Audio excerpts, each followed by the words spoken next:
people didn't talk about nationalism so much as identity, because identity was something that you were striving towards. There was a quest for identity. Welcome to Afternoon Light, the podcast of the Robert Menzies Institute, hosted by Georgina Downer. There was once an age when Australians spoke of Britain not as a foreign country, but as home. A time when our sense of belonging was cast across oceans, in language, law, monarchy and myth, and when to be an Australian was, in some essential way, to be British too. But identities built on empire are fragile. The 20th century brought with it war, withdrawal, and a slow, painful recognition that Britain's imperial embrace was loosening. For Australia, as for Britain itself, the end of empire left more than a geopolitical vacuum. It left an emotional one, a confusing one. What happens when a nation built on a borrowed identity must learn to see itself anew? When Britishness, once so capacious and unifying, collapses under the weight of its contradictions of race, of class, nation and creed? Now, these are the questions explored by my guest today, historian Stuart Ward, whose work has traced how the idea of Britishness, somewhat elastic, ambiguous and endlessly reinvented, has shaped not only Britain, but the world it ruled and the societies that emerged from its shadows. The British world is, as Stuart will argue, endlessly coming to an end, and perhaps nowhere is that truer than here in Australia, where the fading of Britishness still echoes in our politics, our culture, and even our modern-day search for identity. So welcome to Afternoon Light, Stuart, all the way from Harvard. Thank you, Georgina. It's great to be here. It's great to have you on, and great to hear that you're returning to Australia next year to start a fantastic new position at the brand new Adelaide University. So very exciting. We'll be a long time gone, but really looking forward to it. Yeah, no, that's fantastic. Stuart, you've written many books, but particularly interesting for us today is Untied Kingdom, A Global History of the End of Britain, and this idea of Britishness, which in the Menzies era was very much still apt for describing who we were as a people. In the early 20th century, Australians were British subjects and you considered yourself British, even if, like Robert Menzies, you didn't end up going to Britain until your 40s. Even my older relatives had an idea of themselves as British, despite being, multi-generational Australians. So can you give a sense of what this Britishness meant in the early 20th century? Yeah, so you're talking about a concept or an identity concept that is always on the move, that is constantly in flux. It's fundamentally relational. It's going to mean different things to different people at different times.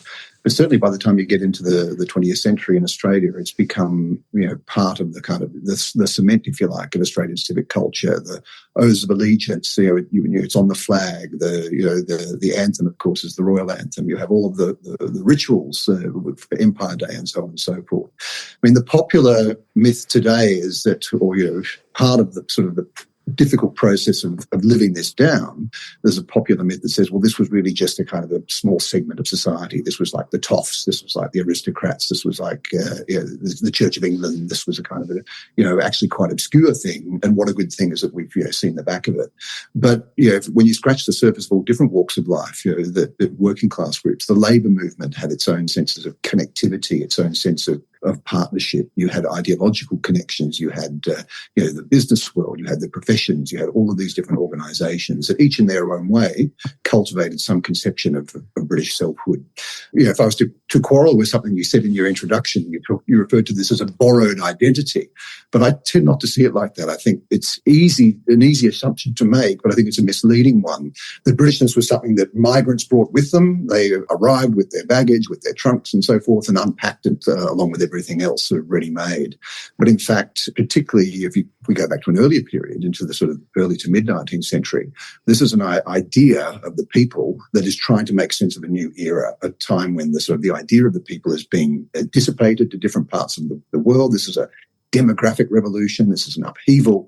And there's a grasping for a new semantics or a new vocabulary to make sense of it all. So how do you maintain a sense of the singular in what is fundamentally a plural community that's dispatched to all ends of the earth. So places like Australia and the Australian colonies are actually quite, innovative in moving the semantics and the content of being British forward. And the other thing that this means is because you have all these different communities in different parts of the world, not just in Australia, who are cultivating these ideas, is that they all reserve the right to maintain what one historian has termed independent systems of expectation. That is to say, what they expected of this, the kinds of purposes it served, were very local in their implications. So you get all these different inflections of Britishness in different parts of the world. It's not some flat, uniform, unchanging thing, and certainly not just directly borrowed from the United Kingdom. Often this was a political language that actually had more resonance the further you got from Great Britain than it actually had in Britain itself. So to unpack that a bit more, you're saying that in Australia, for example, in the early 20th century, this idea of Britishness was actually an Australian version of Britishness that was distinct from what you might have found in Canada or other parts of the British Empire, and even in Britain itself, where perhaps you had more a sense of Englishness or Precisely, Scottishness or Welshness. I mean, it's presumptively singular. This is the great kind of difficulty, right? So the outward manifestation of it, the outward celebration of it, the high diction of Britishness is very much couched in the singular. But if you scratch the surface of all of its different variants, you'll find all different kinds of preoccupations that give it sort of political content. Now, that might be the same for all identities, right? You might say that, that Australian identity is the same, that you'll reach out into different parts of the community and you'll find different resonances.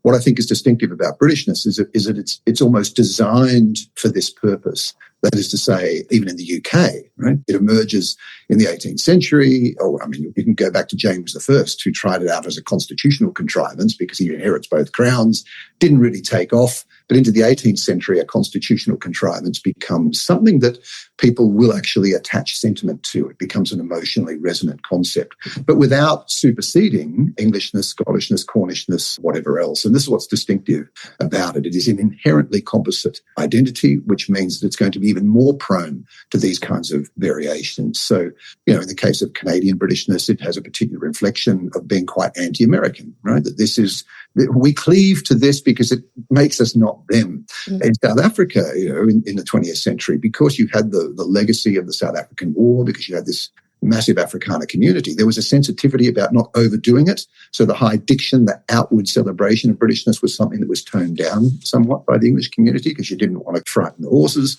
Australia and New Zealand each have their own variations on a theme. Australia, of course, because of the proximity of Asia and because the scaremongering around Asia was a constantly recurring theme, it has a fundamentally defensive quality to it as well. So it's sort of a race, this kind of white race-based quality. Right. Yeah. And really heavy. I mean, all of these variations have a racial dimension to them, but I think you'll find that in Australia, that racial edge, the race patriotism of Britishness has a particular kind of cadence to it.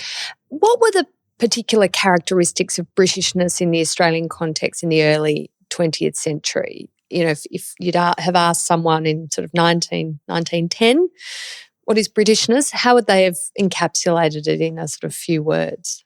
Do that in a few words. Well, I mean, certainly it had a strong kind of populist dimension to it. So there was a kind of an ethnic populism to it.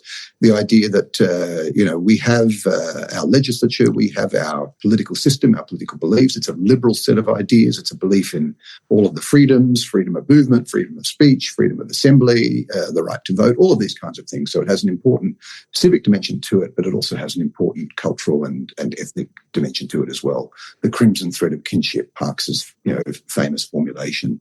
And in Australia, particularly at the time of the First World War, for all the talk of the Anzacs going out there and doing distinctive things and showing what Australia was made of and Australia's mettle being sort of tested in the baptism of fire and so forth, it was very much an imperial and British tradition that they were measuring themselves against. Charles Bean, the famous war correspondent, actually talked about Australia being more British than Britain because it was a true amalgam of all the different components of the British Isles, as he would have termed them, the Scots, the Irish, the English and so forth, all sort of intermingling and becoming woven together into a much more compelling, and in his version of it, athletic and vigorous and martial and so forth than the old world variant.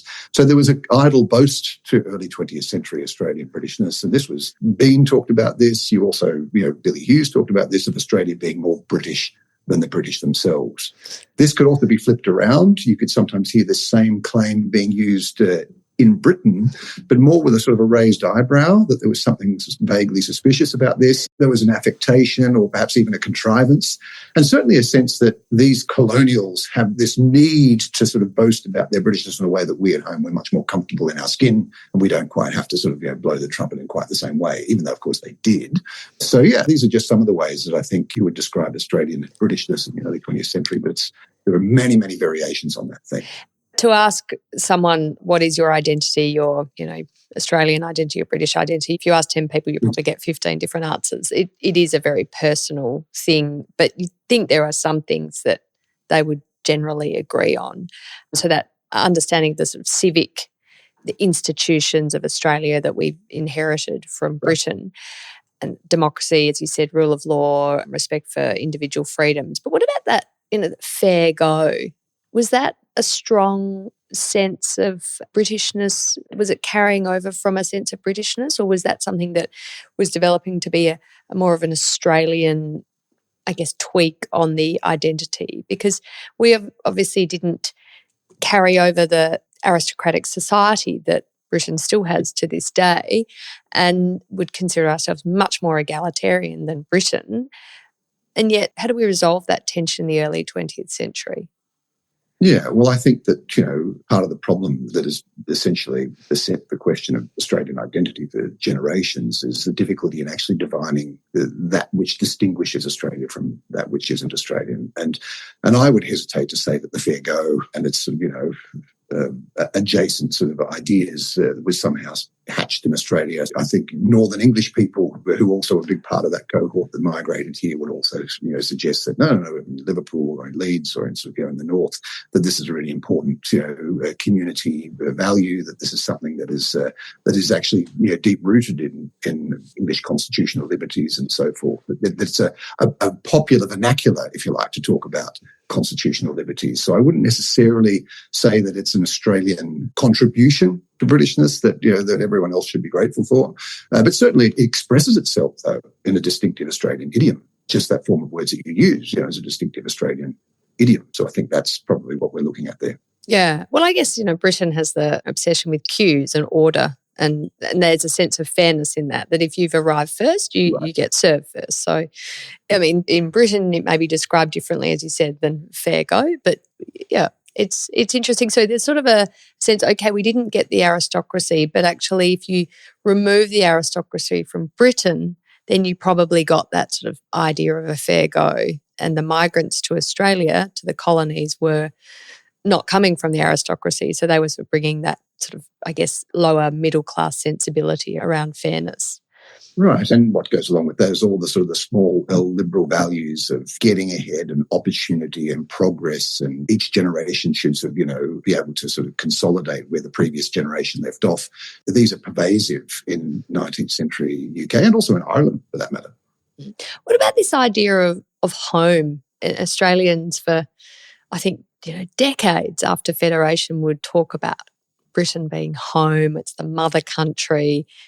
As I said, that people like Robert Menzies didn't even get to Britain for the first time until he was 40. So that it was a bit kind of spurious to be saying it was home when you hadn't even been there. Parents hadn't been there. So at a conceptual level, it was home, but the reality was it wasn't. But I mean, what did it mean in the sense of this Britishness and identity? Yeah, and it's also a concept that starts to really circulate at a time when, by the late 19th century, the vast majority of the white population in Australia are born in Australia. So this idea that they're referring to some place that they can in any way relate to physically, and also how they respond when they actually go there is an interesting dimension to that. There's a whole spectrum there. To jump in, Stuart, sorry to interrupt, but we have a statistic on display in our museum. I think in 1947 it is. 87% of Australians are born in Australia. I mean, that's barely anyone is born overseas. Yeah. And if they are born overseas, you can assume they were born in Britain. Yeah. And yet the salience of this concept is multiplying at that time, because this is also a time when the connections are multiplying, but where you've got the steamship mid to late 19th century makes the passage shorter. It's easier to take a turn back in the home country, so you actually refer to it as a place that you might go to. Not everybody does. You've got the telegraph. You've got all of the sort of the technologies that are bringing the world closer together. And so home starts to resonate as a metaphor for a wider sense of community and an idea that, so it's not a literal home, it's a metaphorical one. I have a chapter in the book about this language, even in the mid-20th century, this continued, this sort of talk. And, this was a time when the royal family was openly sort of considering setting up houses in different parts of the world to make that idea, make that metaphor somehow manifest. And they started with the Royal Lodge of Sagana in Kenya, which is where the Princess Elizabeth was in residence when she became queen. And this was thought to be a wonderful thing, that home can be everywhere. And she, in her 21st birthday address when she's in Cape Town in 1947, she says, I'm addressing you all from a part of the world 16,000 miles from where I was born, but I'm in any event still addressing you from home, she says. So this is a really potent idea. It's a shorthand, really, for this idea of an overstretched, highly dispersed community that, despite all of its different variations, all of its inherent contradictions, this is what I also want to really underline, that this thing doesn't really make sense for all sorts of reasons. But despite all that, we have a shorthand where it strikes people in the heart. It has to have an emotional resonance to it, and not just a set of abstract constitutional liberties that go with it.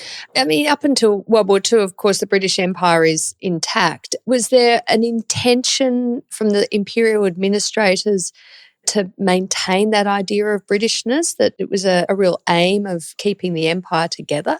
From a UK perspective? Yeah. Yeah, absolutely. So, successive governments, I think it was almost taken for granted that this was a fundamental interest, was strategic interest, but it was material, strategic, but also a moral obligation as well. All of these ideas about a moral economy that become attached to the idea of British selfhood, in a sense that these different communities, they've all invaded different parts of the world, and they've all displaced Indigenous peoples everywhere they've been. They've built these new societies, often, certainly in the case of Australia and New Zealand, servicing the needs of the Industrial Revolution with raw materials and so forth. And there's a kind of a pact that goes with that, a kind of an obligation to cultivate these kinds of links. So to the extent that anyone imagined, since 1940, that this was ever going to come unstuck, it was certainly something that was cultivated. A lot of trouble, the Ministry of Information during the war, trying to make sure that the term British forces and United Kingdom forces weren't deemed synonymous. You didn't want to offend the Australians and New Zealanders by referring to their forces as not British or implying that. All this sort of thing that was really carefully stage managed. Yeah, I mean, we would refer to the imperial forces, wouldn't we? Is it that AIF? Yeah. So that idea that we're part of the whole rather than just a little country down in the southern hemisphere. So World War II, obviously a seismic event on many levels, but really destructive in many ways for the empire, but for this sort of idea of Britishness, and a lot flows from that. Can you explain why World War II was so destructive? Well, it was a bit of both, because initially it both delivers on the promise, because part of the whole idea of a dispersed community of, self-styled Britons in different parts of the world, the idea was that this was a community that, for all of its differences and all of its diffuseness, I guess is the word I'm looking for, you could nevertheless call on it, mobilise it for a common cause if and when it was needed. And both in the First and the Second World Wars, miraculously, when you look at the complexity of it, that promise delivered. But at the same time, it delivered in a way that created fissures, that drove a wedge. It burst the bubble of proximity. One of the reasons why different systems of expectation were allowed to thrive in different parts of the world was because they were so relatively isolated from one to the other. What happens when you throw all these different, variously styled Britons into the mix, when they're brought to Britain, when they're sent into action, that you get all sorts of anecdotal stuff from Australian service people saying, this is not the sort of Britishness or the way we're being treated. We're not being treated, with the same regard that we assume we would be. And they come home with a heightened sense of their own distinctiveness. So that's one aspect to it. The other aspect to it is that the war also, and both wars really, but particularly the second, also tease out the element of just how divergent the material interests are and the strategic interests are. So how do you make this community that's supposed to function as one, pulling the cart towards a common goal, how are you to do that when you have a world and a war that it's actually dividing up your attention and your resources? And of course, the classic case for Australia is the fall of Singapore and the failure of the British to defend Singapore. Not that that was it's often sort of mythologized as the crunch moment where it sort of occurred to everyone that the game was up as far as the British connection was concerned. But it certainly burst the bubble of British invincibility. The fact that the Japanese were so easily able to overrun the Singapore base, that was a great shock to the system in Britain as much as in Australia itself. So it's both the cultural proximity, the misrecognition, as I term it in the book, when you bring communities together who have been raised to understand themselves as somehow part of the same whole, they come into proximity and realise maybe not so much. The cultural misrecognition combined with the sort of the strategic diversion, the diversity of strategic and material interests, and this is where things start to go really south as far as a global community of Britishness is concerned. I think of my own grandfather's experience, and he was a great Anglophile. He served in the later part of his life as High Commissioner to the UK and even bought a house in England after finishing up as High Commissioner. I mean, he was committed to Britain in a way that most Australians would not have been.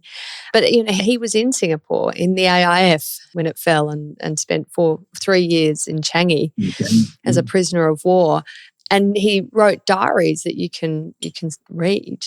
And that never a sense that Britain had let Australia down. And he, through his career afterwards in politics and diplomacy, always actually appealing to Britain to, don't leave Australia and let's keep together, and, very, very concerned about Britain's move later on to join the EEC. So I don't think the fall of Singapore was a kind of a break point from his perspective. It was, an unfortunate development in the progress of World War II and, of course, the power of Imperial Japan.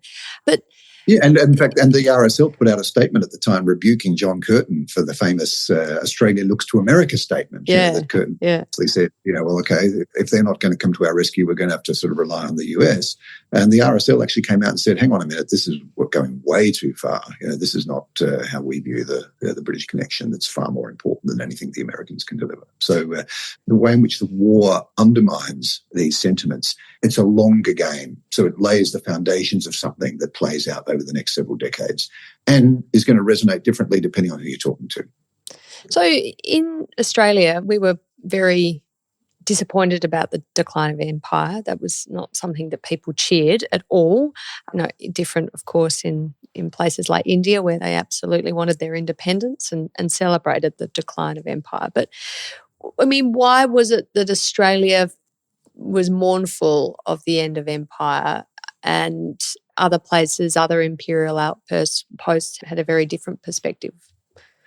Well, there's two dimensions to that question. On the question of the empire itself, the colonial empire, the bits of red on the map, there's actually, Australia is a part of the post-war era. Australia is as much integrated into the liberal internationalism that becomes part and parcel of that time. And many young Australians are actually on board with that. To many young Australians are younger generations, a new tertiary educated generation who can accept part of the sort of the consequence of winning the war against Nazism was also winning a war of principle. One of those principles was the principle of racial equality. So for many Australians, the idea of a kind of a process whereby the colonial empire is liquidated to become a commonwealth. So it's not really the end of empire. It's a kind of a process of transforming it into something else and something that is more palatable and something that you can actually celebrate. So there's not an overt, nor in Britain, actually. You won't find a single general election in Britain after 1945 where there's much in the way of debate or argument over whether the government should be doing something to stop the end of empire. The problem with the end of empire is not so much the colonial empire itself, which I think people are generally kind of reconciling themselves to that transformation. The problem is that when you let go of the colonial empire, you're also letting go of the primacy of Britain in the world. That's a problem. The primacy of Britain as a strategic asset, the primacy of Britain as a market, the primacy of Britain as a source of cultural sustenance, as the source of all that which relates to standards and so on and so forth. The sense that Britain is on the slide, I think that creates not necessarily a kind of a sense of despair in Australia. It's not sort of people looking in the mirror while they're brushing their teeth in the morning and just having an existential crisis, but something that has more of an underlying or unnerving effect. And again, it'll depend on who you're talking to, which organs, which interests, and so on and so forth.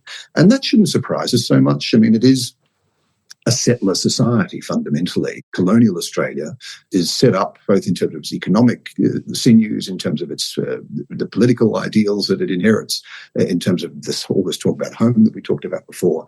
For all that to be sort of just thrown up into the air and people have to try to make sense of a new world and a new set of alignments in the world, and a set of alignments where the identities and the sense of esteem that's attached to this sense of belonging, that's difficult. And the answer to the question of what next, that's not an easy question to answer either. No, I mean, this throws up a whole lot of challenges for Australian identity and strategic outlook, as you see, Australia having that fear of abandonment. So Britain was unable to hold Singapore.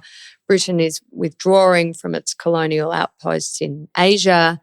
And who looks after Australia? And obviously we end up signing the ANZUS Treaty with the United States in 1951. But even that idea of Australian citizenship, we look at Canada breaking with this sort of idea of British subjecthood and creating Canadian citizenship, and we sort of quickly follow suit, worried that where will our people be left? I mean, these are very turbulent moments and I think very unsettling moments for Australians, as they feel like Britain is preoccupied with its very serious domestic issues, economically, just up against it after the expense of World War II, distracted from the concerns of the Commonwealth so much as its own concerns. So, Australia really has to just work it out for itself for the first time probably in its existence. Right, well, because Britain comes out of the war with completely encumbered with debt. It's lurching from one sterling crisis to the next. It's losing the sort of the modernisation push to Germany, Japan. The former foes are actually rebuilding, reconstructing, making better use of export markets. The British model of importing all of your food and raw materials from a Commonwealth and sort of refashioning them as industrial goods, that's starting to falter as well. And so British governments are, and of course they're losing the nuclear race to the US and the USSR. So the Cold War is also pushing to one side. So beginning with Suez, which is the first real symptom of a British government that really doesn't know how to cope with this state of affairs. And so from Eden through Macmillan, the Wilson governments and so forth, they start cutting their coat to match their cloth. They start saying, okay, well, how many of these commitments are actually real commitments? How many of these Commonwealth countries can we actually underwrite, either economically or strategically and what have you? And so you have a whole series of decisions that come, really fundamentally from Westminster, from Whitehall, that then have these reverberations in parts of the world that perhaps had assumed, like in Australia, like in New Zealand, that these arrangements, whether it be the preferential trade arrangements, whether it be joint security assumptions and so forth, that these would just continue in perpetuity, and then suddenly they find that this promise is by no means permanent. In that period, in the late 40s, 50s, how much was Australia's sense of Britishness and identity changing? Was it rapid, or for the general population, was it a sort of a slow I think for evolution? Most ordinary folks, you'll find that this is stuff that's landing on the front page of their newspaper. There's editorials. There's a lot of political rhetoric because it's the Menzies era, and so Menzies made no secret his sense that there was something wasn't quite right in the world, and they would like to set it straight. I don't think. I mean, this was something that I talk a little about in the book. There's no crunch moment, right? There's no actual sort of, meltdown or a collapse, or whether it's strategic or otherwise, that Australians can kind of attach the bewilderment to. And so it allows to bubble along underneath the surface, but, no less unnerving for seemingly having little consequence, because the country does adapt. The country adapts slowly its economic orientation in the world. You talked about the ANZUS alliance. It looks for solutions. So there's no sort of moment of truth, if you like. We haven't mythologized a kind of a Boston Tea Party kind of moment where Australians said, okay, right, this is where we have to pull our socks up and do something about it. And also it's something that shifts from one generation to the next. You talked about your grandfather's generation, and you have a younger generation who are not necessarily sort of raised in the 20s and 30s with the same sort of expectations, singing the same songs and so forth, who find it easier, particularly the tertiary educated generation, that find it easier to say, okay, if that's no longer the way in which we orient ourselves in the world, what are the alternatives? And there's a lot of frenetic activity, a lot of intellectual activity and creative activity in trying to look at Australia. And, Australian history starts to become something that people are more likely to practice. Australian literature, you get the cinematic boom from the late 60s into the 70s. And so for some, actually, this bewilderment is the last thing that they would actually relate to. They see it as a great opportunity. And I think it was Donald Horne that said that in The Lucky Country. He said that there is a commendable emptiness to Australia's place in the world at the moment. I think it's an interesting coupling, a commendable emptiness, a sense of, a void or a vacuum or prior assumptions having vacated the scene. And this is obviously for some incredibly disorienting and problematic, but for others also it creates its own opportunities.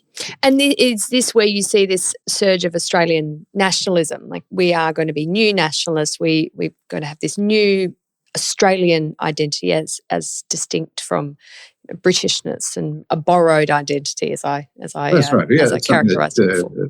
Exactly. An earlier book that I did with James Curran 10 or 15 years ago, we sort of looked at, how is this, because it's a void, this metaphor of the void is ubiquitous at this time. The more we looked at this question, the more we saw social commentators, even political figures talking about this. Paul Hasluck, as Governor General, is talking about a void. And because there's no such thing as a cultural void, that doesn't make any sense at all. There's always something there.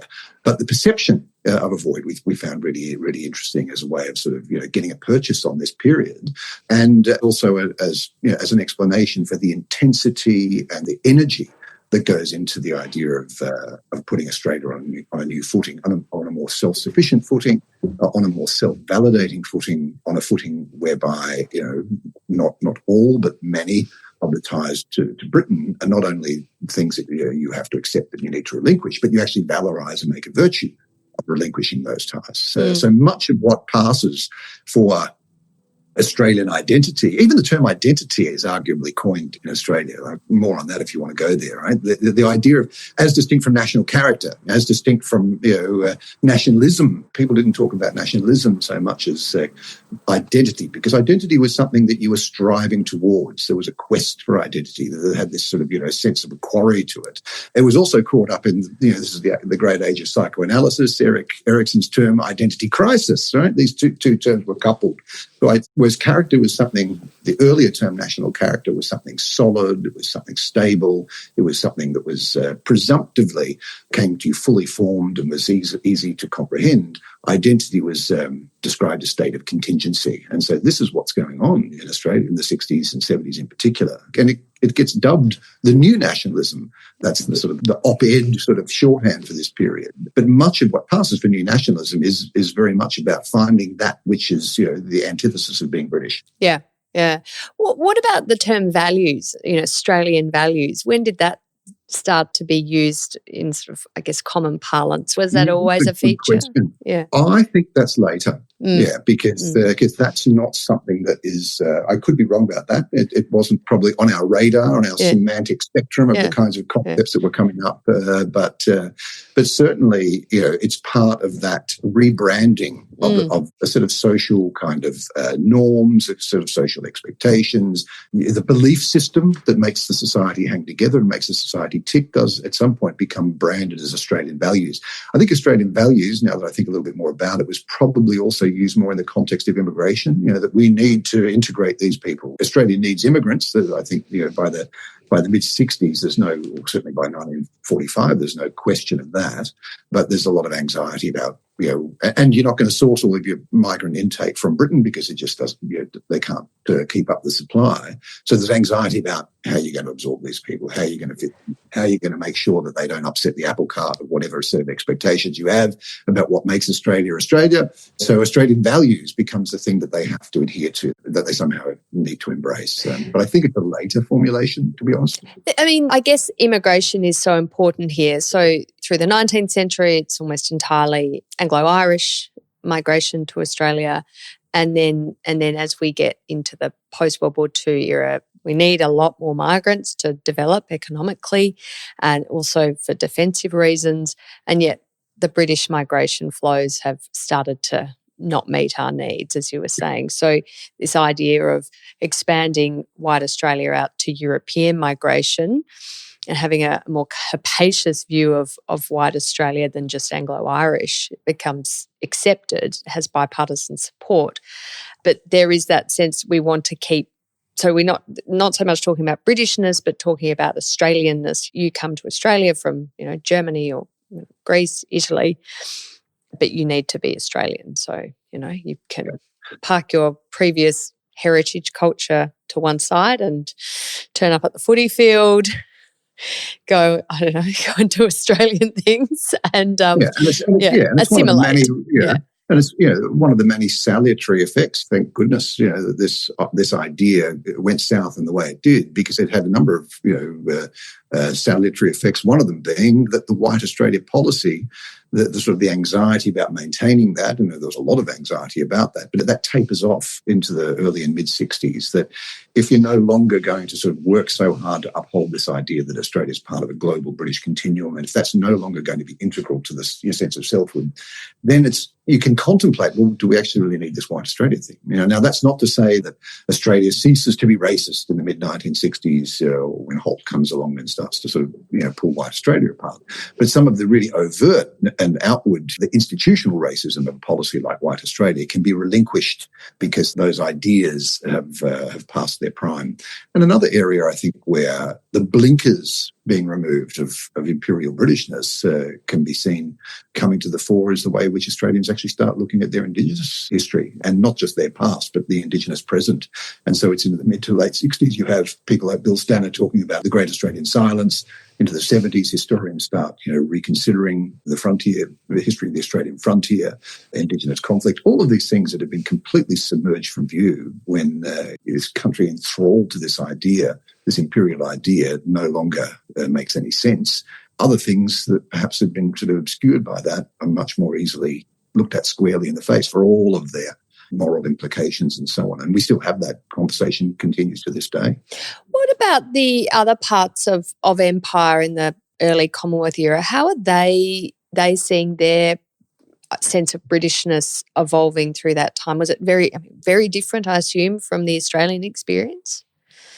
Yeah, well, the most recent book, Untied Kingdom, the big challenge of that was to try and get a coherent story out of what I term many little deaths of Britain in the world. That the resonance of the idea of British selfhood in the world comes unstuck in as many different ways as there are British communities in different parts of the world. So you have cases like the Kenyan Asian crisis of 1968, where after independence, you have a community of 150, 200,000 South Asian long-serving residents of Kenya, that indentured labourers who've been brought over 70 or 80 years earlier to work on the railways. Britain's packed up and left, and these people are left as a minority in a Kenyan African-run government, and they are very, very jealous of their British passports, that this is something that they really hang on to. And this is something that Britain finds problematic as well. And Britain has to sort of, doesn't have to, but Britain decides in the late 60s to start watering down the uses of these Kenyan Asian passports. Well, that creates sort of a flashpoint, a very different version, a different variation on the theme of Britishness coming unstuck in the world, and, with really catastrophic for many people and tragic results. You have a Canadian variation on this theme. You have a Caribbean variation on this theme, which is played out also in the sphere of migration, Caribbean migration, the Windrush generation to the UK. Britain starts pulling up the drawbridge to these people. So all these ways in which people's expectations of the material advantages, the emotional connections of British selfhood, the family connections, these are being disrupted by this period. So there must have been it's not just an Australian story. No, but I mean, there must have been a sense of gross injustice for, say, the Caribbean experience or the Asian Kenyan experience of these dual citizens, where they'd see Australians freely able to sort of come and go, as the white. That was a terrible sleight of hand. The Commonwealth Immigrants Act of 1962. That's the first step that the British government takes, where they decide that because there's a prehistory in the 1950s. You've had a few riots in Notting Hill and Nottingham in 1958 and so forth. And then governments start saying, we have to do something about this. But they don't want to upset the Commonwealth ideal completely. They don't want to suggest that just because of some problems in certain parts of Britain that the entire Commonwealth has to be shut out. But the sleight of hand is that they come up with a voucher system which, on the face of it, treats all Commonwealth citizens equally, including Australians, Canadians, what have you. But the voucher system means you have different categories of Commonwealth citizen, and they make much of the fact that vouchers are almost unlimited for Australians and New Zealanders. And so, and even that's not good enough for the Australian government, and frankly, not good enough for your grandfather, who was High Commissioner at the time, who actually lobbies his way up and down Whitehall saying, with the principle of the vouchers for Australia and New Zealand entry to the United Kingdom. Yes, fine that you tell us that the vouchers will be granted, but the fact that we have to make the application is an affront to our sense of belonging. I must say, Stuart, the beginning of this year, I with a trip to the UK planned in July, I realised I had to apply for this sort of entry visa, ETA, I think it's called. And I thought, I was born in Britain, in England. I have been a British citizen. I had to relinquish that when I ran for federal parliament, of course.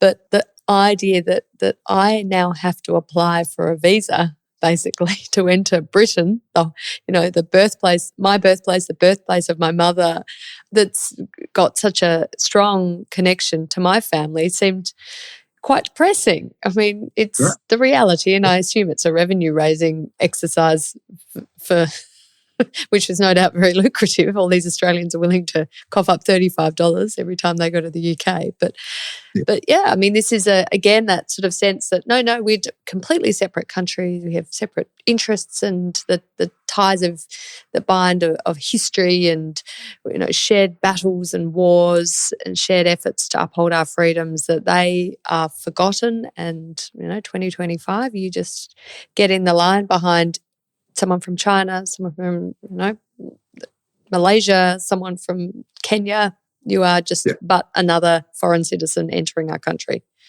And yet not entirely part of the fallout of Brexit back in 2016. And once they finally sort of, secured their deal and so forth, is that the Tory governments, I say plural because there was that many of them at the time, they made a big deal out of the fact that one of the, because they needed to find tangible results and they needed to deliver on the promise of Brexit. And one of the, there's a lot of talk about the fact that the queues at the airports would change, and they have changed, right? So whereas it was EU passport holders this direction, now Australians, New Zealanders, and even Americans, are now into the same queue. Oh, yes, I did notice that. I felt slightly there's sort of a placated to that constituency, sort of the Boris Johnson, the Farage constituency that saw Brexit as somehow a kind of a restoration of the old order, that somehow you could reconstitute Britain, or global Britain, as was Johnson's term, that somehow that could be reassembled. But the problem by 2016 is that Australia, certainly, and many of these other countries as well, Australia had moved on. Australia's attention to that issue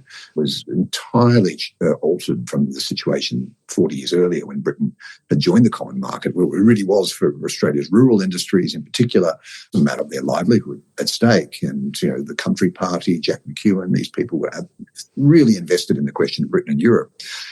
By the time you got to 2016 and the long sort of aftermath of that, very few people in Australia, I think, were watching. Yeah, well, I was. Maybe that's because of my family history and interest. But I take your point.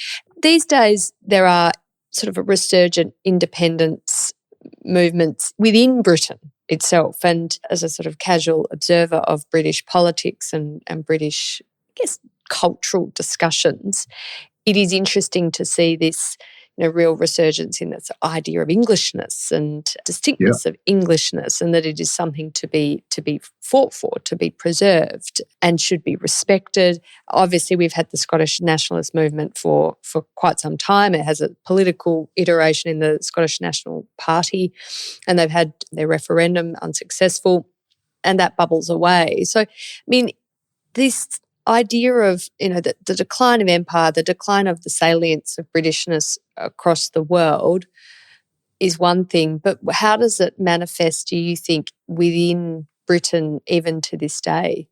Yeah, well, that was one of the reasons why, what ultimately motivated me to write the book. And this goes back to, when I was working in the UK more than 20 years ago now. This was in the the immediate aftermath of the Scottish and Welsh Assembly referenda, the devolution referenda of 97, which, in the Blair era becomes, the Holyrood and the Welsh National Assembly are established. And there's a lot of hand-wringing going on at the time about what this is going to mean for the future of Britain. Gordon Brown starts giving speeches about Britishness and how do we sort of ensure that a sense of, collective shared self is upheld, that this doesn't become the thin edge of the wedge and the country becomes entirely unstuck. And it just resonated. It was so reminiscent of a conversation that I'd studied in other parts of the world, including Australia. And I thought, well, how do you sort of join the dots on that? And, devolution and the whole story of Scotland's, arresting sort of claims for independence and so forth, the way it's studied in Britain, it's studied entirely sort of internally. It's the internal logic. It's, devolution is studied by political scientists as a kind of a homegrown, self-sufficient area of study. If you know your Northern Ireland and you know your Scottish and Welsh politics, you're good to go. So what I wanted to do with this book was to say, hang on a minute, there's much more to this. This is a much bigger question, because the identity concepts that are getting tossed around had this hugely elastic reach and incorporated, peoples and perspectives from all different parts of the world for hundreds of years. Surely there must be some connection between the two, if not a direct causal connection, then at least a sort of a parallel manifestation of the similar set of problems. So that's what I did, is I put together a book where I put all of these different perspectives in alignment and said, how does particularly Scottish independence, the movement, the SNP becoming electable? You have to bear in mind that for the first 30 or 40 years of the SNP, they were out there with the monster raving loony party in terms of being really unelectable, always losing their deposit and so forth. And all of a sudden, in the late 60s, as all these tensions are being played out elsewhere in the world, all of a sudden they start snaring seats in the House of Commons. And I thought, that's not a coincidence. So in both cases, what binds these experiences together is the waning resonance, the waning significance of Britishness as a binding cement of holding this compact together, not uniformly or universally. Otherwise, we would have got Scottish independence in the 1960s. But we're finding that a sufficient constituency, a sufficient number of voters are prepared to say, well, hang on a minute, this idea doesn't serve any real purpose for us anymore. This is not delivering on our material needs. It's not delivering on our sort of spiritual sense of ourselves as a people. Britain actually seems to be in steep decline, and we don't really want to be a part of that either. So I was looking for ways in which I could join the dots on that and look at the fate of Scotland and Wales. Who knows what's going to happen in the next 10 to 20 years. But when we do come to write that history, I guess I was trying to get in early with this book, but when we do come to write that history, we'll see it as part of a much wider story of Britain and Britishness itself losing its purchase. And I think that's interesting to reflect on the fact that the nationalist movements you see in Britain at the moment, I mean, we don't see someone, and you can correct me if I'm wrong, but I don't see someone defending Britain so much as, right. Political establishment might. But right. Nigel Farage and his Reform UK party, a lot of those supporters are defending Englishness and this idea of England. And so it's the nations, the identities of the nations within Britain that are becoming more important to people than the overarching sense of Britishness, do you think? Right. And that too we can trace back to the mid-1960s or early 1950s, particularly through Powellism. Powell very much runs with an English set of values, an English set. And the language of Powellism is very much the language of the aggrieved Englishman, the entitled Englishman whose inheritance has been taken from him. And so Powell decides to cut and run. He decides that, okay, until now we had this illusion, he terms it the illusion that there is a world elsewhere. This is actually hurting us. And now we have to kind of regroup an idea of England. But there are many variations on that theme as well. And that, I think, ultimately, is what might actually bring Britain unstuck in the end. People often ask me, do you think it'll be Northern Ireland that'll be first to break away, or will it be Scotland? And I sometimes ask, I think it might be England, actually. And once that happens, you'll really see things will really start moving very quickly from there. Well, I think we haven't got onto this and we won't have time today, but the challenge of migration and the impacts migration have economically, culturally are so great. And if they are poorly managed, can end up with very, very unintended consequences. And so I think you see that playing out very starkly in the UK, across Europe, but also in a lower level, but still a serious level here in Australia. But Stuart Ward, thank you so much for joining me all the way from Cambridge, Massachusetts, and really, really interesting discussion. And I know we could have gone on for much longer, but thank you so much for coming on Afternoon Light. My pleasure. Thanks for having me.